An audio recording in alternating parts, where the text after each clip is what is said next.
WhatsApp guys, আসসালামু আলাইকুম। Welcome to shop animal বাড়ি। তোমরা অনেকে হয়তো জানছো আমার বাসা থেকে প্রায় আমার 4টা হাঁস চুরি করে নিয়ে গেছে। চোর এখনো ধরাছোড়া বাহিরে আছে, কিন্তু ইনশাআল্লাহ আমি যারা টার্গেট করছি তারা হয়তো ধরা দিতে পারে। এই দেখো, সেদিন রাত ছিল, শনিবার দিন রাত্রে ভিডিও করছি, তখন মানে কত বড় করছে এটা বোঝা যায় না, কিন্তু এখন এটা বোঝা যেতে চাই। দেখাই, দেখো কত বড়, মানে ক্যামেরায় বোঝা যায় না, কিন্তু ইজিলি একটা মানুষ অনায়াসে ঢুকতে পারে, বেরোতে পারে। হাঁসের ছবিগুলো তোমরা দেখছো আমার আমার রেগুলার ব্লগে, আমার প্রত্যেকটা হাঁস দেখাইতাম, হাঁসের ফুটেজ দেখাইতাম। এই দেখো আমার হাঁস। কথা আছে, যার মাল যায় যার ইমান যায় তার। এখানে দেখো পশম গুলা পড়ে রয়েছে, দেখো পশম।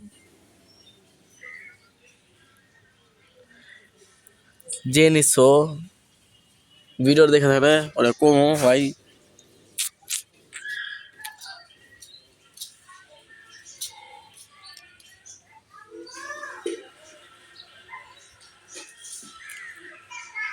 আচ্ছা, চোর ধরার কিছু সহজ টেকনিক আমার একটু কয়ে দিও তো ভাই, কারণ যে নিছো যদি তারে ধরতে পারি তাহলে আমি আস্ত রাখুম না ভাই। এরকম শখের হাঁস, আমার পছন্দের হাঁসগুলা ছিল এগুলা। ওরা মনে করো মাঝখানে ডিম পারে না নন স্টপ করে ডিম পারতা ছিলই না।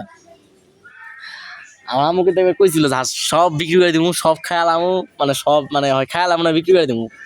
পরে আবার কি মনে করে জানি খাইলো না, না থাক। পরে আবার ডিম পাড়া শুরু করছে, আবার 2-3 দিন যাবত ডিম পারতা ছিল। ওরা যেদিন চুরি করছে দিনকে আবার ডিম পাইছে আমার মায়ের একটা। তোমার দেখাই আমি, দাঁড়াও।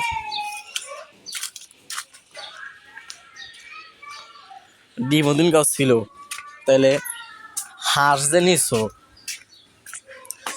ওর তো কিছু পাওয়া যাইব না, কিন্তু খুঁজা পাবো না রে। দেখি, এই যে ডিম, এনে এই যে ডিমটা পারছে, এই ডিমটা পারছে, এই একটা ডিম পারছে, এই একটা ডিম পারছে।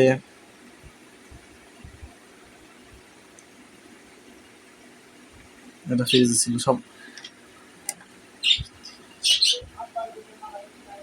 4টা হাঁসের ডিম আমি ফ্রিজে রেখে দিছি।